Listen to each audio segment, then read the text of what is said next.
BC నినాదం ఈ కులగణన చేసిరు. ఈ కులగణన రిపోర్ట్లు గతంతో కంపేర్ చేసి ఇప్పుడు చేసిన ఆల్రెడీ రేపు అసెంబ్లీలో కూడా చర్చ పెట్టబోతున్నారు దీనిపైన. దీన్ని అడ్డుకున్న వారు ఎవరైనా కూడా ద్రోహులుగా మిగిలిపోతారనేసి మంత్రులు మాట్లాడుతున్న విషయం ఏంది అసలు? కొందరేమో ఆ పార్టీలో ఉన్న ఎమ్మెల్సీనేమో దీన్ని డాష్లో తగలబెట్టండి ఈ బీసీ కులగణన సర్వేకి సంబంధించి అని మాట్లాడుతున్నారు. ఈ రకరకాల రౌండ్ టేబుల్ సమావేశాలు, ఇవి పెద్ద పెద్ద సభలు, తొడలు కొట్టుడు సవాళ్ళు ఇవన్నీ వినపడుతున్నాయి కదా. అసలు క్లారిటీ ఏంది? తగ్గింది సరైన అంటే అటు ప్రభుత్వమే చెప్తుంది 16 లక్షల మంది దూరంగా ఉన్నారు ఈ సర్వేకి, అంటే ఇంచుమించు 3 లక్షల కుటుంబాలు. ఏం చెప్తారు ఈ విషయం మీరు చెప్పాలంటే? ఒకటి, చిత్తశుద్ధి అవసరం అనేది గమనించాలి. ఇది ఎన్నికల కోసమో తాత్కాలిక లాభాల కోసమో చేసే పని కాదు. ఇది శాశ్వత ప్రాతిపదికన అంతగా అదృష్టం లేని వర్గాలకు ప్రజాస్వామ్య ప్రభుత్వాలు అవకాశం కల్పించే విధంగా తీసుకోవాల్సిన చర్యల గురించి మనం మాట్లాడుతున్నాం. అటువంటప్పుడు ఒకటే మాట, 2011లో సెన్సస్ జరిగింది కదా, 2014లో సమగ్ర కుటుంబ సర్వే చేశారు, బయటికి గవర్నమెంట్లో రాసి ఉంది. 2011 నుంచి 2014 వరకే ఎంతో ఎంతో కొంత పెరిగిన నేపథ్యంలో జనాభా కుటుంబాలు 2014 నుంచి 2024 వరకు కుటుంబాలు కానీ జనాభా కానీ పెరగలేదని అనుకోవాలా? నాకు రుజువు నా దగ్గర ఏం లేదు. కానీ ఇప్పుడు ప్రభుత్వం ఏం చెప్తున్నది, 3 లక్షల కుటుంబాలు మేము సర్వే చేయలేకపోయినాము, దీనివల్ల 16 లక్షల మంది కౌంటింగ్ రాలేదు అనే మాట చెప్తున్నారు. మీరు చేయలేకపోయారనేది ముఖ్యమైన అంశం. అందులో 3 లక్షల కుటుంబాల 16 లక్షల అనేది మరో వివాదం. చేయలేనప్పుడు ఈ నంబర్ ఎట్లొచ్చింది అనేది అడగడానికి కూడా సమాధానం రాదు, అంతే కదా. అటువంటప్పుడు ఒక వర్గంలోనేమో 21 లక్షల మంది తగ్గుతారు, ఇంకో వర్గంలోనేమో 13 లక్షల మంది పెరుగుతారు. ఇది ఏమన్నా రేషనాలిటీ ఉందంటారా? నాకేం తెలియదు, మేమంతా ఎడ్డోళ్ళం. కానీ ఇది రేషనాలిటీ, దీనికి లాజిక్ ఉందంటారా? That it self is a wrong thing. It's not right. Okay, ఈ రైటు రాంగ్ మధ్యన వివాదం సృష్టించబడ్డా చేతగాకపోయినా అసలు విషయం ఏంటి? ఈ వర్గాలకు 42% మినిమం కనీసం ఇవ్వాలనేది ఒకటి ఉంది, అంతే కదా. నినాదం బాధ ఇన్ని వందల సంవత్సరాల నుంచి కూడా గౌరవం కానీ, సామాజిక కోణంలో గౌరవం కానీ, లేకపోతే అవకాశాలలో సరి అయిన వాటా కానీ రాలేదనే బాధతో మాట్లాడే వాళ్ళు చాలామంది ఉంటారు. ఎవరు ఏం మాట్లాడినా ఇది నగ్న సత్యమే కదా, వాటా రాలేదనేది. అందుకే కదా ఇప్పుడు మళ్ళీ లోకల్ బాడీస్ ఉన్నాయని చెప్పేసి మీరు చేశారు. లోకల్ బాడీ ఉన్నా లేకున్నా అదే కేసీఆర్ గారు ఎన్నికల కోసం కాకుండా అధికారం వచ్చిన మొదటి 3 మాసాల్లోనే ఎన్నికల కోసం చూడకుండా సమగ్ర కుటుంబ సర్వే చేశారు. సరే, అది గవర్నమెంట్ డాక్యుమెంట్స్లో ఉంది, అసెంబ్లీలో పాస్ చేసి ఢిల్లీకి పంపించారు. దేశంలో ఎక్కడ చేయలేదు, ఇక్కడ చేశారు. ఆ తర్వాతనే కర్ణాటక ఏదో కొద్దిగా చేసినట్టుంది, తర్వాత బీహార్లో కొద్దిగా చేస్తున్నారు. మొన్న ఎలక్షన్ల ముందు ఆంధ్రప్రదేశ్లో చేయాలని అనుకున్నారు, ఏం చేస్తున్నారో నాకు పూర్తిగా వివరాలు తెలివాయి. అంటే ఏమన్నట్టు, ఇది అత్యంత అవసరమైన విషయం, దీన్ని మొదలే చేయాలని కేసీఆర్ గారు చేసి ఈ సంక్షేమ కార్యక్రమాలు రూపకల్పన కానీ, తర్వాత ప్రజలకు తీసుకెళ్లడం కానీ ఆ బేసిస్ను బట్టి చేయాలనే ఉద్దేశంతో, ఒక తపనతోటి, ఒక నిర్ణయంతో చేసిన పని. మరి ఇప్పుడు వీళ్ళేమో ఆదరాబాదరగా చేశారు, దానికి గుర్తింపు కావాలా? రేపేదో మీటింగ్ పెడతారట అసెంబ్లీలో, మొదలు క్యాబినెట్ మీటింగ్లో ఏం చేస్తారు అనేది ఒక విషయం. క్యాబినెట్ మీటింగ్లో అప్రూవ్ చేసినట్టు చేస్తారు. ఎట్లాగూ క్యాబినెట్ మీటింగ్ పెట్టి చేయకుండా ఉంటే మళ్ళీ విమర్శ కదా, ఎలక్షన్లు ఉన్నాయి కదా, అసెంబ్లీలో పెట్టి చేస్తారనుకుంటా. ఏం చేసినా దీని మీద వివాదం పరిష్కరించే దిశలో కూడా ఒక నిర్ణయం కావాలా. రెండవది, ఇప్పటి వరకు అమలు చేయనటువంటిది, డిమాండ్ ఉన్నటువంటిది ఆ, బాధపడుతున్నటువంటి వర్గాలకు అదే 42% ఇమ్మని ఇదివరకు అడిగారు, మొదలు 42% ఇవ్వండి. ఇది మొదలు ఇస్తే తర్వాత ఇవన్నీ సవరించిన తర్వాత యాక్చువల్ కోటా ఎంత అనేది, వాస్తవానికి ఎంత ఇవ్వాలనేది నిర్ణయిద్దాం. కాదంటారా? అది లేకుండా ఇది అప్రూవ్ చేసినామంటే తప్పుడు సమాచారాన్ని అప్రూవ్ చేసడం వల్ల ఏం సాధిస్తాం? అంతే కదా. So my main point is, okay, వీటి మీద చర్చిద్దాం, సవరించే ప్రయత్నం చేద్దాం.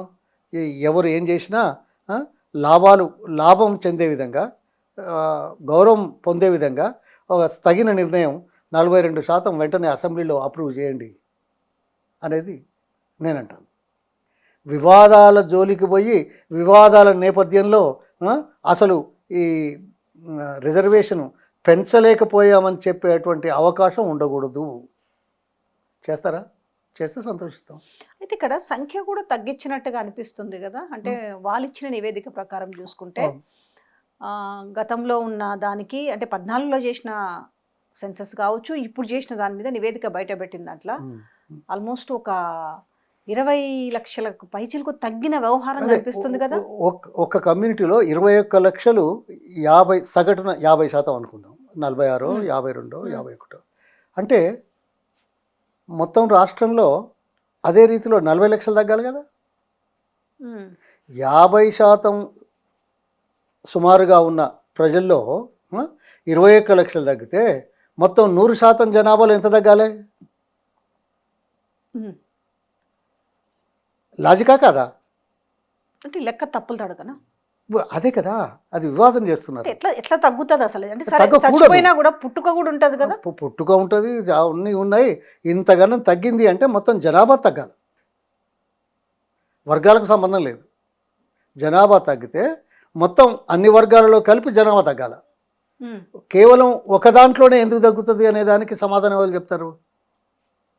అంటే మీ సర్వే కరెక్ట్ లేదు, లేకపోతే కావాలని చేస్తున్నారు, కాలయాపన కోసం, లేకుంటే వివాదాలు కావాలని సృష్టించి అసలు విషయం ఇది రిజర్వేషన్ బెనిఫిట్స్ రాకుండా ఆలస్యం అవ్వడానికి కారణభూతులు ఉన్నారని అనుకోవాల్సి వస్తుంది.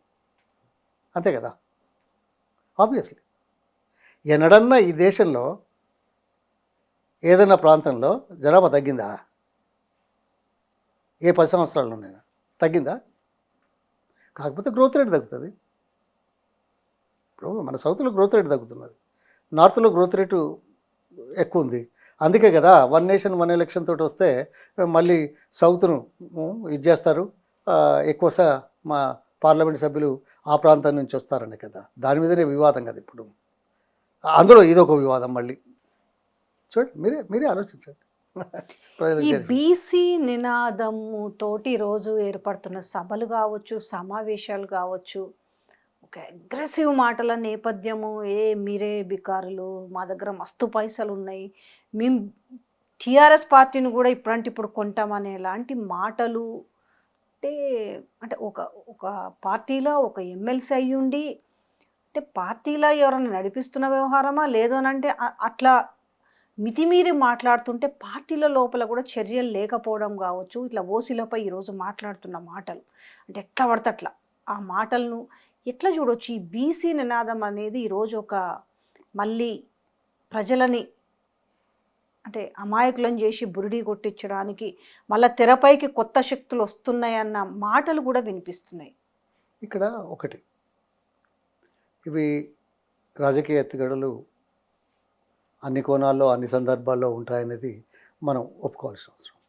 అది డామినేట్ అవుతుందా, ప్రివేల్ అవుతుందా, దానివల్ల ఆలస్యం కావాల్సిన లక్ష్యం సాధిస్తారా అనేది మరో అంశం. కానీ ఎవరైనా కొద్దిగా అమర్యాదగా, అసభ్యంగా, సభ్య సమాజం ఒప్పుకోని రీతిలో మాట్లాడితే మనం కూడా ఎవరం ఒప్పుకో. పరిష్కారాలు అసభ్య పదాలతో రావు, లేకుంటే తిడితే రాదు, కొడితే రాదు. ఇది గుర్తు. కానీ దీని వెనకాల ఉన్నది అర్థం చేసుకోవడానికి ప్రయత్నం చేస్తేనే సొల్యూషన్ వస్తుంది. ఏంటి? ఇప్పుడు ఫర్ ఎగ్జాంపుల్ నక్సలైట్లు వచ్చారు, తరతరాలుగా వచ్చి సామాన్య ప్రజానీకాన్ని లాభం చేయలేదని ఉద్రేకపూరితంగా ఒక దుందుడుగు చర్యలు, తర్వాత అశాంతి నెలకొల్పే విధంగా, సమాజంలో చిచ్చు పెట్టే విధంగా, డివైడ్ చేసే విధంగా, వాళ్ళ కోపానికి, వాళ్ళ తాపానికి, వాళ్ళ ఆవేదనకు ఇది మార్గం కాదు అని మనం ఎలిమినేట్ చేస్తున్నాం. శాంతియుత మార్గంలో పరిష్కరిద్దాం అంటున్నాం. ఇది కాదనేది లేదు. కానీ వాళ్ళ అన్న దాంట్లో ఏముంది అనేది అర్థం చేసుకోకపోతే మన సొల్యూషన్ కూడా అంత తొందరగా రాదు. ఇప్పుడు దేశంలో మొదట్లో కమ్యూనిస్టులు ఉన్నారు, ఇప్పుడు తగ్గిపోయారు. కమ్యూనిజం ఎందుకు వచ్చింది? అత్యంత పేదరికాన్ని రూపుమాపాల, తినడానికి ఉండాలి అనే ఉద్దేశంతో వచ్చింది. స్వాతంత్రం వచ్చిన తర్వాత మెల్లమెల్లగా మనం సంక్షేమ కార్యక్రమాలు, పేదలకు ఇచ్చే కార్యక్రమాలు కొన్ని ముందుకు వస్తున్న నేపథ్యంలో వాళ్ళ పలుకుబడి తగ్గిండొచ్చు. కానీ ఉద్రేకపూరిత వాతావరణం, ఆవేశంతో, ఆవేదనతో అనే మాటలు ఆవేశం కోసమే అనేది ఒకటైతే, అది ప్రోత్సహించకుండా ఉండేది రెండోదైతే, అటువంటి పునరావృతకుండా చేసే బాధ్యత ప్రభుత్వాలది, సమాజంది మూడోదైతే, అసలు సమస్య పరిష్కారం చేయడానికి కోరుతున్నాం. అంతే కదా. ఎవరో ఏదో అన్నారని దాని మీద చర్చోపచర్చలు, ఓకే, తప్పే. ఎప్పుడైనా సత్యం సత్యమే, కాదనేది కాదు.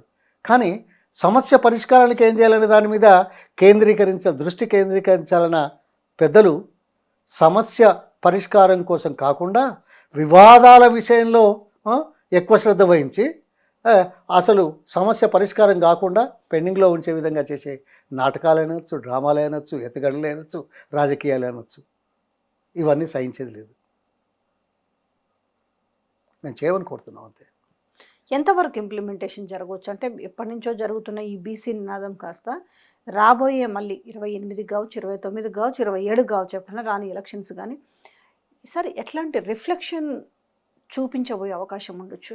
చూడండి, ఇప్పుడు ఏ ప్రభుత్వం ఎవరు వచ్చినా అంతరాలు పెరుగుతుంటే ఆవేశాలు పెరుగుతాయి. అంతే కదా. అంతరాలు రూపుమాపుదాం, పేదరికం రూపుమాపుదాం అని చెప్పే నీతులు ఏవైతే ఉన్నాయో, ప్రకటనలు ఏవైతే ఉన్నాయో, ఉపన్యాసాలు ఏవైతే ఉన్నాయో, మనం ఆ కోణంలో చేస్తున్నామా లేదని ఆలోచించకపోతే అంతరాలు పెరుగుతూ ఉన్నాయి, ఆవేశాలు పెరుగుతాయి, ప్రజల మధ్య చిచ్చు పడుతుంది తప్పనిసరి. నాకెందుకు లేదు అనే మాటకు సమాధానం రాదు.